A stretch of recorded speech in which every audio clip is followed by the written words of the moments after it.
Welcome to the S.J. Child Show, where a little bit of knowledge can turn fear into understanding. Enjoy the show.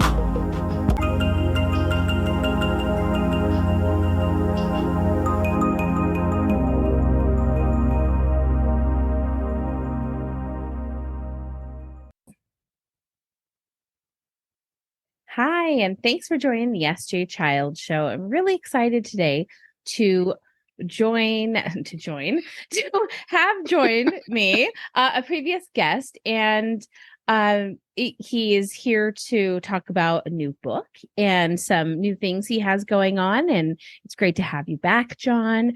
For those that are my new listeners, tell us a little bit about yourself, and then we'll get into all the rest of the good stuff. Well, let's see if I can give you the 25 words or less version. The last real job I held was as advertising copywriter in my early 20s. I bailed out of that career in a hurry because I didn't want to spend my life making the world safe for advertising. I segued into a 5-year career as a singer-songwriter until I discovered there were two things I couldn't do particularly well, sing or play guitar. And so I bounced out to Hollywood, where I actually had some success writing situation comedy, wrote a book that a lot of people know called The Comic Toolbox, How to Be Funny Even If You're Not. Thanks to that book, I've had a lifetime of traveling and teaching all over the world, 37 countries on 5 continents at last count. And next month, I'm adding Slovenia to the roster. Yes, and I'm very excited about that. I've never been there. It's always fun to add a new country. And I have a new book out called The Book of Practice, How to Do Better What You Want to Do Well. That's great. And I kind of designed this book for what we might call young strivers, people who are trying to find their place on their path. They might think of themselves, as I think of myself, as serial creative entrepreneurs and trying to figure out what that means and how to go about doing it well. And what I talk about in the book really boils down to this. With awareness and acceptance of passion and purpose, fantastic practice is possible. Now, that's pretty simple and straightforward on the surface, but let's break it down. What is awareness? What is acceptance? What is passion? What is purpose? Let's start with the last two. Passion is the stuff you're good at and enjoy doing. In my case, writing, making art, talking to people. Purpose is the higher value or sense of mission that we have in our life, where we plan to make our mark in the world. And one of my strong senses of purpose is teaching and training writers. So in that sense, it should be no surprise that I should write a book that helps people focus on passion and purpose, where I myself am focusing directly on my passion and purpose. So that's passion and purpose. Awareness and acceptance should be straightforward. It's not quite. Awareness is simply acknowledging this is the reality I'm in. And acceptance is merely acknowledging this reality I'm in is quite fine. It's that last part that I think is the big stumbling block for most people. They tend to put a value judgment on their experience. And if there's a gap between where they are and where they want to be, then that value judgment can express itself as frustration. And in that frustration, there is not acceptance. There is rejection. There is agony. There's pain. And those things really get in the way of good creative process. So if we start out by saying, look, I only have one job, be aware and in acceptance of what I'm going through, then that opens up the door to great process. And the funny thing about it is, once you start doing what you want to do, once you're aligned with passion and purpose, you make progress, you feel better, everything gets better. So awareness and acceptance become easier. So in this case, we can say, and with this, I'll wrap up my intro remark. In this, we can say that awareness and acceptance are self-fulfilling prophecy. If you give yourself the grace to have awareness and acceptance, then you get much more of those things over time. Yeah, isn't that the truth? And, I am relating that to, because I just dropped a kid off at 6th grade, and I see the other kids and she's thinking, I'm not going to make any friends. I don't have. And I said, no, this is your choice to go in there today. This is your choice. So at the end of the day, what happens, how many friends you've made, how you show up at the end of the day, like, you're getting old enough to realize that these are, when you go in with that idea that this isn't, then you're holding yourself to those limitations. And if you give yourself the idea that, hey, maybe, and just hope, and a little bit of purpose and passion behind that, right? And The end of the day, it was a great day. Hopefully those little words maybe made that little tweak of decision making, but it goes on for our whole life. And for Hmm. people that are now writing and might be kind of blocked and saying, well, where do I start? How do I even begin that? Like, what do you tell those people? I'm going to do a dangerous stunt right now. I, it does not involve my barking dog. Um, I have a theory about the Book of Practice that, among other things, it works well as a horoscope or an I Ching. It has an almost mythic, in my sense, in my estimation as the author, has an almost mythic quality to speak to your circumstance, kind of regardless what they are. So let's just imagine that somebody has posed the question, uh, how can I think about my writing life more effectively? And now I'm going to open the book to a page at random and see, I'm going to read the first paragraph that my eyes light upon, and you and I will judge whether I it love that. speaks to the writer's experience or not. Are you ready? Here we go. Book of Practice, page 28. As you advance in your practice, you will feel a natural pull toward the center, toward the place where it's all happening for people who do what you do. Oh my Oh, God, gosh. yeah. Wow. I mean, Because, chills, really. yeah, because for many people, the question of how do I proceed? Where do I go from here? The answer is you got to go to where it's happening in your field. Not always, but a lot of times. And certainly a lot of people have struggles around this and they don't have clarity on it. So in this book, I talk about you're going to level up. And one of the ways that you level up is by a change of physical circumstance. Now, this might mean that you just start going downtown to events in your hometown. That's the center of what's happening. Or at the other end of the spectrum, it may mean that you have to do what I did, move to Los Angeles if you want to be a TV writer, because that's where it's happening. And I said have to, but I really mean get to. So to your question, for starter outers, where do I go from here? Ask yourself, where is it happening? Where is the thing that you want to do being done? And move toward that. There's another concept I talk about called a meaningful peer. A meaningful peer is someone who is where you want to be, maybe a level or two up. So if you can figure out who your meaningful peers are and just reach out to them and say, I want to be where you are, you're not that much further down the line. What can you tell me about your experience? It turns out that people love to talk about their experience, so they will never be shy about giving you their opinion. But it also turns out that your meaningful peers are also the bedrock of your community. And the more you engage with people who are near to, but slightly above where you are, the sooner you get locked into the kind of community you're going to need to do certain things like playing in a band or doing stand-up comedy or engaging in poetry slams or singing and playing guitar, simply because those are community-based endeavors or running a business for that Isn't matter. that the truth? I think the first time I showed up and you're to a networking meeting here in downtown Salt Lake, I was like, drove around the block, drove around the block. No, I can't do it. I can't do it. And it's that first step.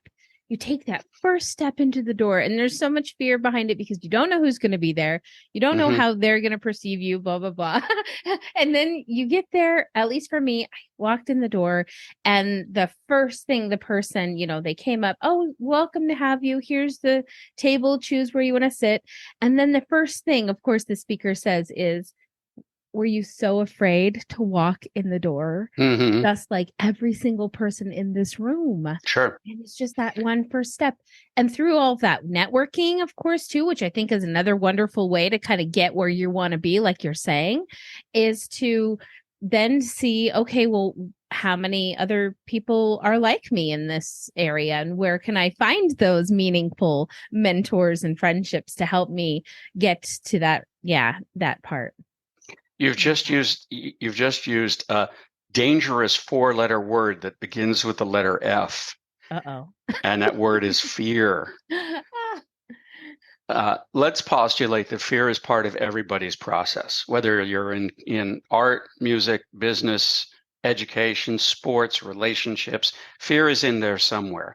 And one of the things we need to constantly attend to is what is my relationship with my fear? Now, a lot of people would talk about denying fear or ending fear or making it go away. Um, Sarah, I've been a creative practitioner since I was 20 something years old. I still experience fear when I sit down to write or create. The simple question of, is this the point where I max out, where I'm actually, my ambition exceeds my ability? Everybody has these feelings. It turns out there's a very simple way of dealing with this. First, we change the word fear to the word expectation. We say, when we go into circumstances, we have an expectation of what those circumstances are going to be. If we don't give it much thought, we interpret that expectation as fear. We put a negative value judgment on top of it. But if we're thoughtful, we can say, expectation is just prediction. I'm making a prediction about what I think this event will be like and how it will unfold. And now here's a trick you can play that works a treat. When we go into situations with high expectation, we put high pressure on ourselves. And creative theorists other than me have long pointed out that when pressure is high, performance is low. It's hard to perform well when you put pressure on yourself. Therefore, it's necessary to lower pressure. How do we lower pressure? By lowering expectation. Now, I give this advice to clients of mine ranging from stand-up comics to people going into interviews for admission into top MBA programs, Harvard, Stanford, Wharton. That's the breadth of my practice. And for them and for myself in situations, the advice is always the same. Set your expectations exactly here. Do your best and have fun. Because doing your best and having fun is an expectation everyone can achieve. It turns out that you're setting a very low expectation for yourself, making it easy to exceed. You're going to be much more successful in that space, no matter what it is, than if you go in with a high expectation and correspondingly high pressure. Yeah. And I would say that nugget, do your best and have fun, has gotten a considerable number of people past their interviews and into top business schools. And I consider that to be, I say that with pride, that I've really helped people engage with some pretty powerful aspirations using that strategy. I love that. When you tap into that fun, when you're in that space where you're doing something that gives you chills or doing something that you lose time, that is such an amazing place to be. And when you're in that space, like, how do you connect? How do you kind of disengage from everything else? But how do you keep time management well? Wow, that's a great question. I'm going to give you a roundabout answer. Yesterday, I was on the picket line because I'm a member of the Writers Guild of America. So I was walking the picket line with my peers. And picket line conversations are great. They're always interesting people, artists, writers, actors now, because SAG is on the picket line as well. Everybody's got something interesting to say. So the conversation turned on the following question. Let's imagine you have two tasks to do. One is something that you love to do, and the other is something that you have to do in order to support the stuff you love to do. Let's say the love to do part is writing jokes, and the have to do part is looking for gigs. Are you better off doing the hard part first and saving the fun part for a reward? Or are you better off doing the fun part first because it'll be easier to get into the fun part since it's fun and saving the hard part for after?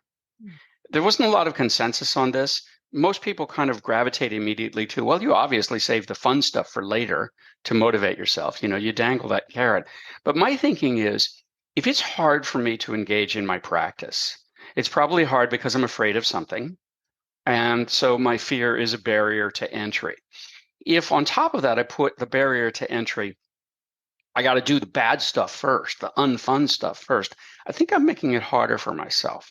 So I would say, now coming around to an answer to this question, if you want to manage your time better, and by that I mean if you want to do more of the stuff you really want to be doing without fear, simply make that your priority.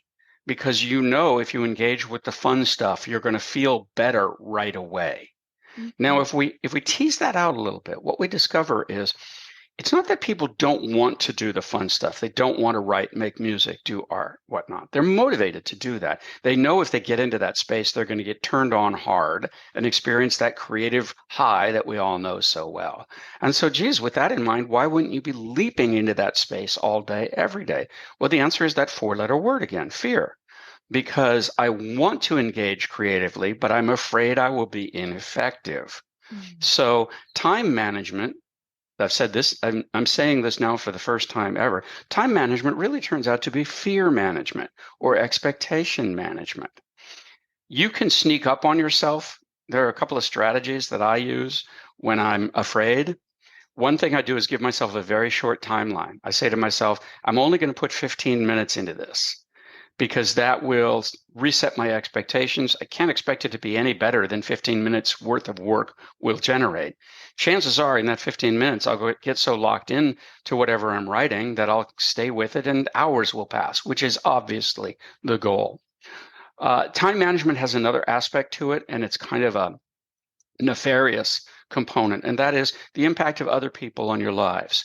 There may very well be people in your life who have legitimate demands on your time, family, kids, the job, friends, whatever. That's legit, and you need to negotiate your time against their time. But it's also possible that there are people in your lives who are simply jealous of how much ownership you're taking of your creativity. And since they haven't taken ownership of theirs, they will be inclined to tear you down because that's easier than raising themselves up. What we end up with is a kind of a conspiracy between inner insecurity and outer reality. And it works like this. I'm sitting down to write and I say to myself, okay, I got these 2 hours free and clear. Nothing's interfering. Nobody's making any demands on my time. This is all my time. But I'm afraid it's going to be a big, fat, hairy mess. And in the name of fear, maybe I will reach out to a friend and say, hey, didn't you want me to go to Costco with you? Or something like that. Maybe they wanted me to go to Costco. Maybe they just wanted to break up my flow. Maybe they weren't even thinking about me at all. But actually, in service of my fear, I'm creating a legitimate distraction to keep me from engaging in my practice. Here we come back to awareness and acceptance. This stuff is everybody's stuff. Everybody has this dynamic relationship between what they want to do and what they fear to do. The only way we get better at it is simply acknowledging that it's real, accepting that it has its impact on us, and then taking steps to lessen that impact. It's pretty simple and straightforward when you break it down to that. Absolutely. That was a fantastic answer to that at the end. Thank Yeah, you. absolutely. And acceptance and awareness and awareness, then acceptance. Really, you're so right about that. And that covers so many facets of the world and so many other things. And when we come down to wanting to be creative, what if maybe some ideas that you would give different mediums? Like if you want to get a creative juices flowing in writing music or writing poetry, like what are some ideas you might give someone to help start those ideas flowing? Wow, that's a great question. Let me see if I can give you several different answers. First, as a writing exercise, I use this one a lot, not for poets or songwriters necessarily, but for people who are thinking about, hey, I'd really like to write a novel or a screenplay, but that's so big. Where can I start? How can I start small? I propose the following exercise. Write 500 words, no more. That's just a fat page, page and a half. Write 500 words about a moment of explosive change, either a real moment in your life or a fictional moment that you can imagine. Because when you zero in on the moment of explosive change, you're immediately involved in story because story takes place in moments of explosive change. I did this exercise actually in prison. I was teaching songwriting, no, prose writing, creative writing at a state prison here in California. And one of the participants told me about the moment that he was hiding in a dumpster with stolen cash in one hand and a gun in the other hand, and cops all outside the dumpster. And it was a question whether he would come out money first or gun first. And his life literally hung in the balance at that moment. Well, you can't find anything more interesting and dramatic than that. Right. Why? Yeah. So 500 words on a moment of explosive change. That's a good, solid, manageable task for any prose writer. In terms of poetry, most of my poetry is my dog's poetry. That is to say, my dog writes poetry and he channels his poetry through me. So that's my poetry experience. I'm a proud papa. I have to share one with you. He's a little dog, but he's inordinately proud of his bowel movements. So Oh this is God. this is this is one of his poems. This is when you can drop a mighty deuce as I do, like a god.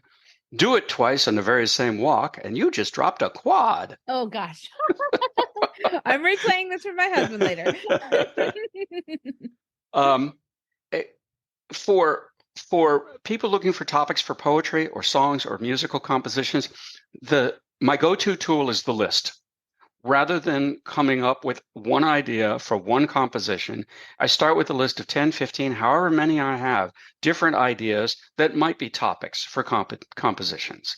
Like if I wanted to write a poem right now off the top of my head, I might say to myself, I'm going to think about 15 historical events and just write down 15 historical events that come to my mind and see if something jumps out as a possible poem about a historical event.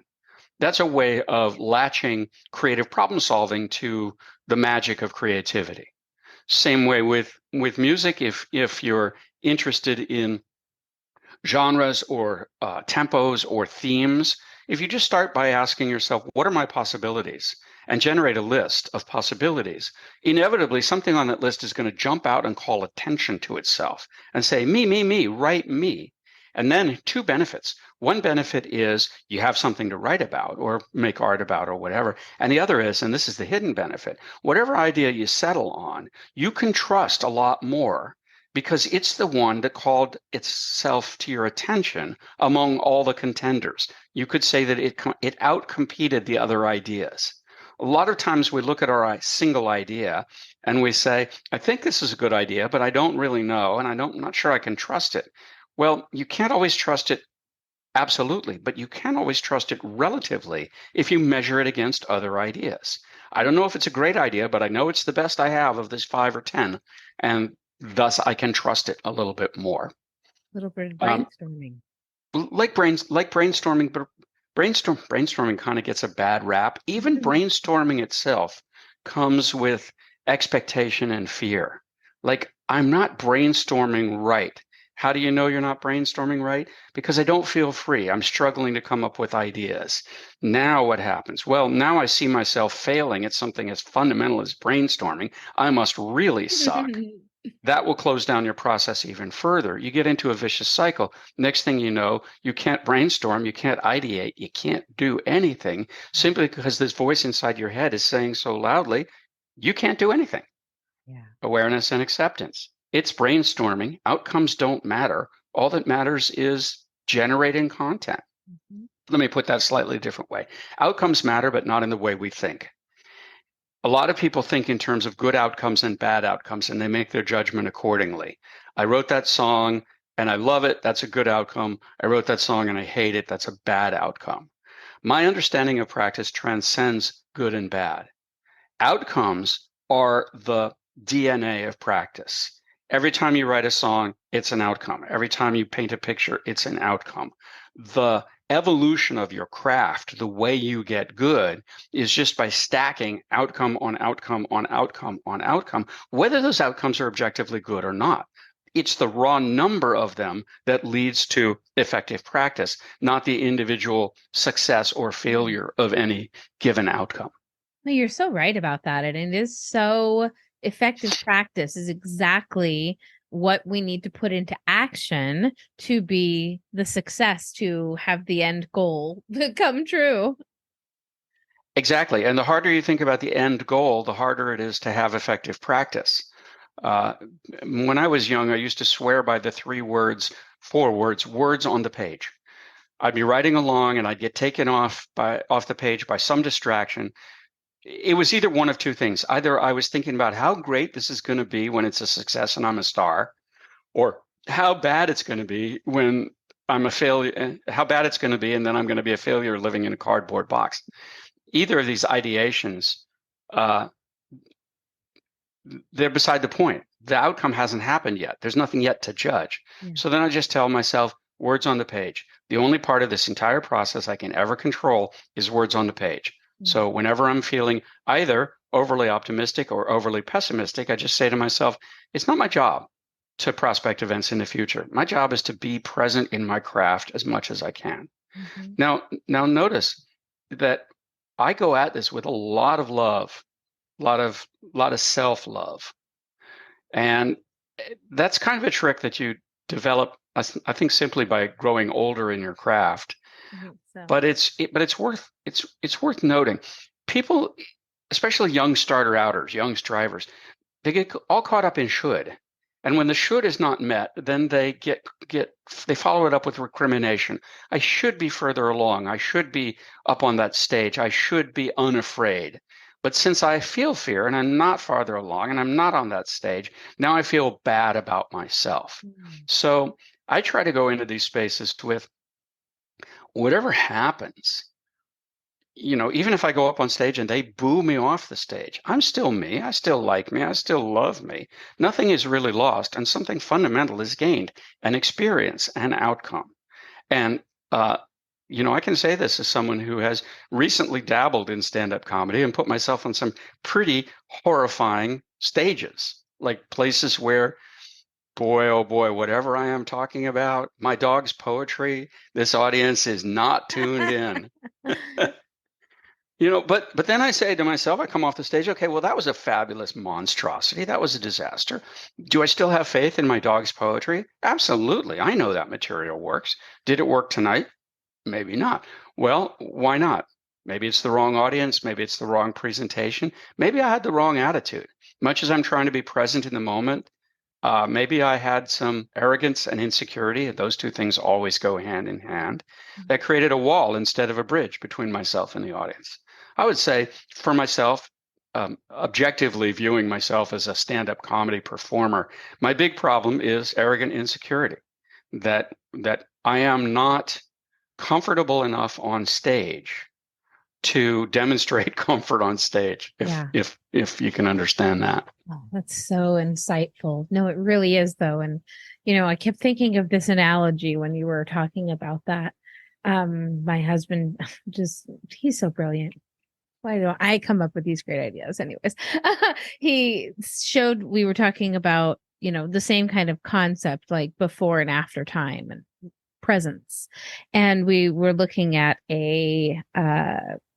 come on, Sarah, with the sand that runs through the time. Hourglass, like sands through the hourglass. So are the days of our lives. So he covered up both the top and the bottom. And he said, if we can only focus on the sand in the middle, that one sand that's going through at one time, we won't know how much we have gained or how much we have lost.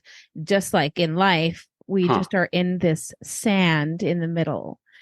Isn't that brilliant? I love that. I know. I'm so glad I wish I'd said that. And so, yeah, he said that, and we shared it with like I said, with our kid, who's really in that stage of her life where she's really worried about things, but also, who am I getting out of my childish self and getting into more of my teenage self? And we said, just stay in that grain of sand right there and just ride that wave. Mm-hmm. Well, I'm gonna put it back to you in different words and then kind of argue against it. What you're saying is adopting the attitude that there's no past, no future, only the now, right? That's same concept in different words. But now here's where a cynic might argue against it. When you say to yourself, there's no past and there's no future, you're lying to yourself, because manifestly there is a past and a future. So this strategy that you're proposing, focus on the one sand, it's disingenuous, says the cynic, because it denies the greater reality that you're in. Here's my answer to that. And this is also from the Book of Practice and a lot of other sources of my work. In my thinking, there's something called a useful fiction. A useful fiction is a lie that we tell ourselves, knowing that it's a lie, but also knowing that it's useful, and therefore giving ourselves permission to tell the lie for the benefit it brings. I'll give you an example, and then we'll come back to this example. I go up on stage on an open mic. My heart tells me it's going to be a disaster. Nobody's paying any attention. I'm not going to connect with the audience, blah, blah, blah. If I think it's a disaster, I'm never going up on stage. I simply won't allow myself to climb the 6 inches from the floor to the stage. So I give myself a useful fiction. It's going to be fine. Whatever happens, it's going to be fine. And that empowers me to take the step I want to take. So this idea of focusing on the one grain, on the present, in denial of the past and the future, it doesn't mean that those things aren't real. It just means that for the sake of advancing in your craft, doing the thing you want to do, you give yourself permission to pretend that in this moment, the past and the future don't matter. Yeah. Again, objectively, past and future are real. We know this. Yes. Yeah. Or at least we think we know this. That's another question. Right? Uh, but subjectively, we have a goal, we seek an outcome, we take steps to increase our chances of achieving that outcome. One of the steps we can take is don't pay attention to past and future, just focus on the now. You can see that this kind of self-ministering goes on all the time in different ways and with different words. One day it's the sand, the single grain of sand. The next day it's no past, no future. Different ways of telling ourselves what we need to be reminded of in order to get into and stay into the one place we really want to be, which is good practice.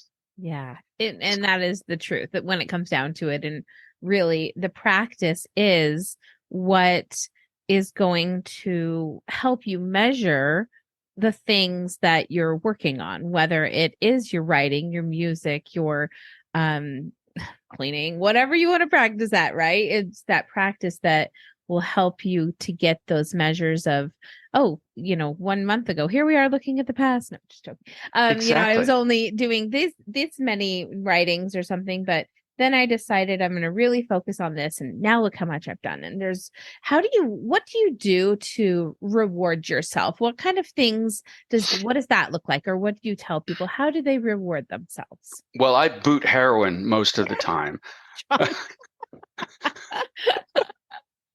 Okay, I'm cutting that part out. Just kidding, Google. He doesn't know. How do you reward yourself? Uh, can I just backtrack for a second before I get to Yes. that? Because we're talking about the passage of time, and I would just like people to know, again, especially young people just starting out, the road ahead looks so fraught, and the moments that we're in look so perilous. I told you that I've been walking the picket line as a member of the Writers Guild. This is my third strike. I was on strike in 1988 and again in 2007, and now here in 2023. So these moments in time are pretty clear in my mind. I can call up the mindset I had in the first strike and the second strike, and now in this strike. And the difference is this exactly. The first strike, I was a mess. I was so insecure. I was desperate for approval. By the second strike, I had built up a pretty solid body of work, but it didn't feel like it amounted to enough to me. I didn't feel like I had enough of a story to tell. So I was still dwelling in insecurity. And now in 2023, so many years down the line, so many outcomes down the line, I'm free. I'm objectively free of all that insecurity. And the only thing that got me from there to here is literally the passage of time. Maybe we could say the application of effort over time, and certainly a lot of investment into self-awareness. But I would say to young people just starting out, where you are, I was. Where I am, you will be. If you do nothing else than stick with your craft, you will end up being more successful and more accomplished than you can believe. And all of the fears that haunt you now will diminish over time, if for no other reason that at some point you realize, hey, I'm this old. What can they do to me at this point? What are they going to do now? Kill me? That's coming anyhow. So in terms of reward, I got to think about that. I've organized my life in such a way that almost everything I do involves thinking.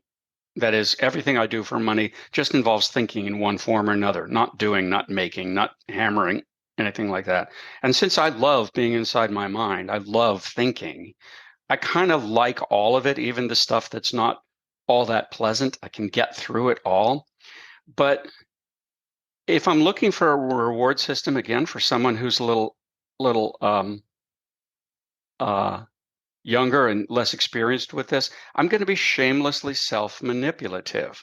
I'm going to say to myself, if you work for an hour, you get a cookie. It might even be literally that cookie. Let's just imagine. Let's just call it the cookie test. I take an Oreo cookie, uh, sponsored by Oreo, um, and I place it in a dish on my desk, right underneath my monitor, right beside my monitor where I can see it. And all I have to do to earn that cookie is spend an hour. Not even spend an hour in my craft, ideally spend an hour in my craft. But I'm going to get that cookie an hour from now either way, because that's the deal I made. In an hour, you get that cookie. Now the question is, how shall I spend my time? Do I want to waste it or spend it productively? I get the cookie either way, but I'm going to enjoy that cookie a lot more if I say to myself, the reward was not just awarded, but earned, and it was earned through effort. Not through outcome, not through good outcome, not through success, just through effort, just through spending an hour in my craft. The ideal is that the craft itself becomes the reward. That the noise created by fear is turned down sufficiently low that we can just do the stuff we love and take passionate pleasure out of doing the stuff we love. Uh, not this isn't in the book. This is another picket line revelation. I've had a few of them, but it occurred to me that all of human interaction basically boils down to other awareness colored by self-consciousness. That is to say, we look at other people and situations, and we try to understand them as they are, but our own self-consciousness, nervousness, fear, apprehension, judgment, self-judgment, all of that stuff will cloud the signal, will create noise that keeps us from seeing reality more clearly. And so these days, what I do is I visualize a control knob like you'd see on an old stereo. And that knob is labeled self-consciousness. And I just reach out and turn it down. In my mind, I say I'm turning down my self-consciousness so that I can see reality more clearly. Now, you can imagine that if your goal is to write a situation comedy, as an example, if you're trying to write jokes for characters in situations and all you can think about is how either good or bad the jokes are, that's loud self-consciousness. If you say to yourself, I'm going to turn down the self-consciousness, not judge whether it's a good idea or a bad idea, but just riff and explore, then you're going to get a more robust set of outcomes, more reality, we could say.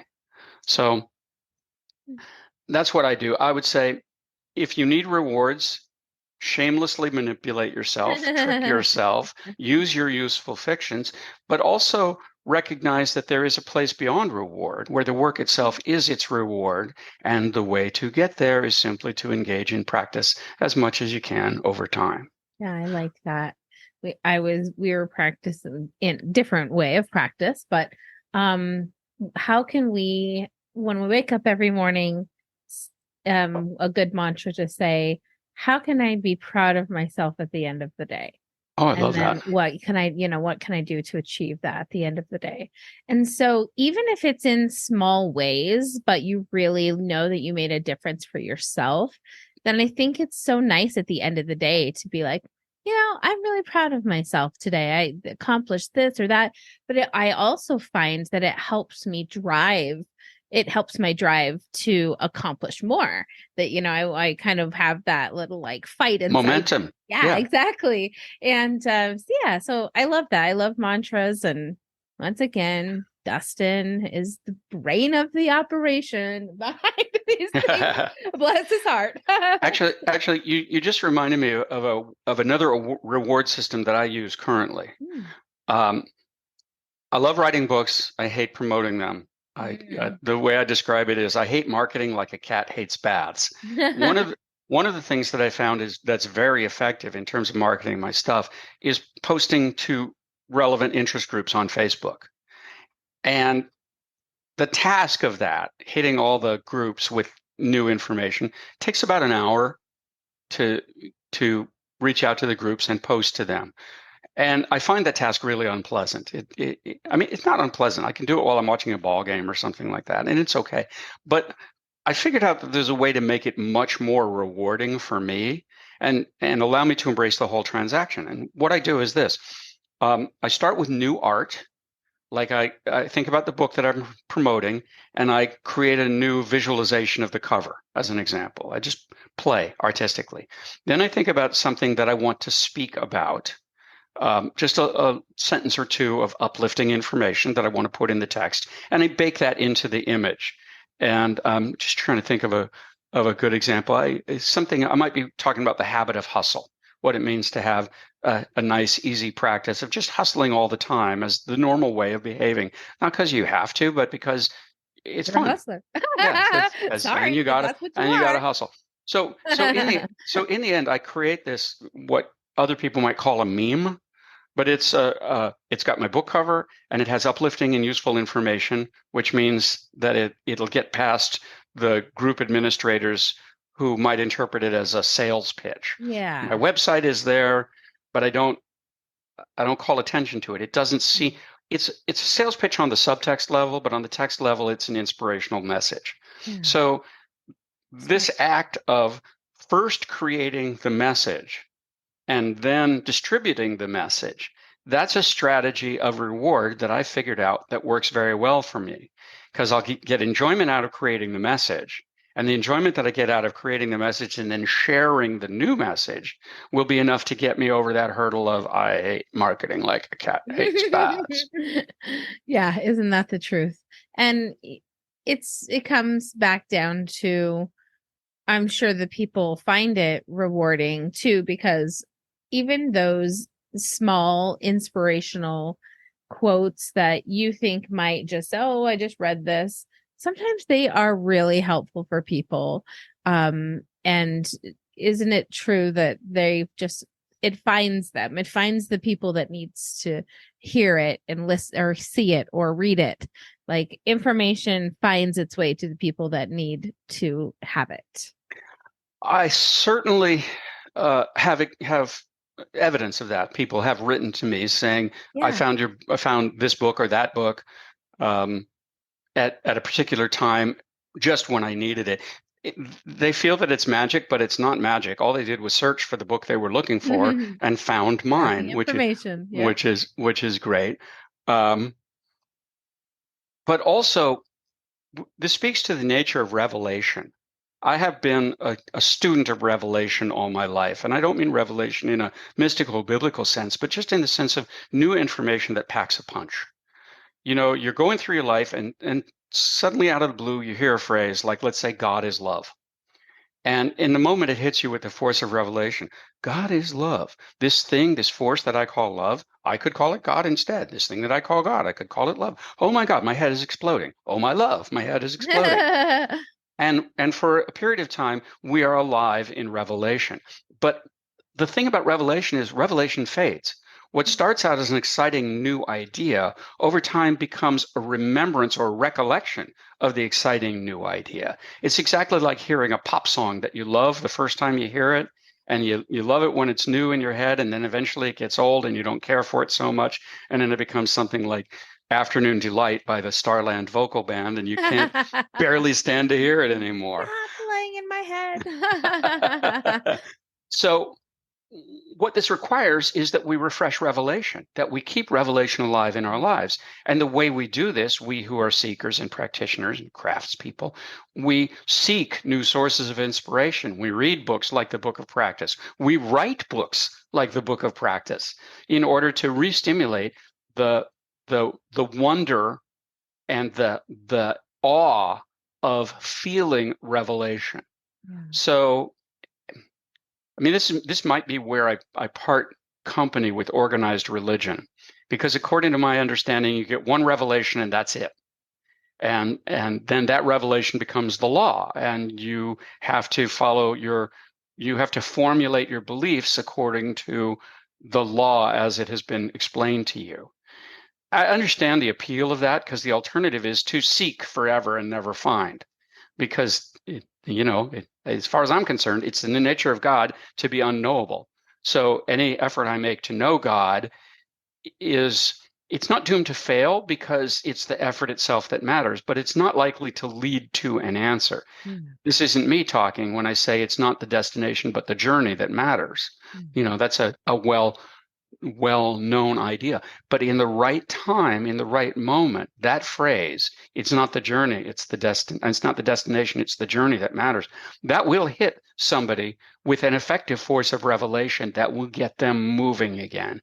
And they'll stay moving until inertia, factors in, until they get tired or thwarted or Gravity. like Yeah. gravity, yes. And then they need a new revelation. And that's when they reach for the book of practices. And tell us where to find Find it. it. Oh, so glad you asked. So my name is John Vorhaus. That's V as in victory, Orhaus. And if you take that information to Amazon and search John Vorhaus or the Book of Practice or both of those things, you'll find my book, that book, and all of my books on Amazon. You can also use that same information to go to my website, which coincidentally is johnvorhaus.com. So if you have the spelling of my name, you have all you need. And as a bonus, my website has a very easy contact portal. So if you'd like to reach out, talk about this stuff, send me an email. I've had an open inbox policy all of my professional life, and it's really served me and my readers quite well. So I extend that invitation as well. Absolutely. It's so nice to know that people can reach out to you, because sometimes they hear, about something and they really want to, but that fear, right? Of like, Sure. will they want to talk to me? Will I waste their time? Am I valuable enough to have that? But yeah, I also welcome anyone to ever reach out if they ever want to be a guest or be, just talk about doing writing, podcasting, motherhood, whatever. Please reach out. So yes, please do the same for John. Go check out his website, go check out the books, and go check out his previous episode too. And we will definitely keep in touch and have you back on in the future. We won't look too far in it, but no. Yes, I was going to say I would look forward to that, but as far as I can tell, there is no future and no past. So cover it up. No, just joking. Though it was so nice to catch up with you today. It was a great way to spend my morning, and I'm really proud of you for all the things that have happened. Not that I'm your mother or have any place to be proud, but just as another human. I appreciate that sentiment. I like the idea that we don't have an investment in each other's lives except goodwill. And what's wrong with investing goodwill? Love that. I'm all about that for sure. Well, I am grateful for your time, and I look forward to seeing what happens, with you from days to come. I'll put it that way. That's a days, right? I mean, yeah. we don't have to look too far ahead. No, it's great. Thank you so much, John. Thank you.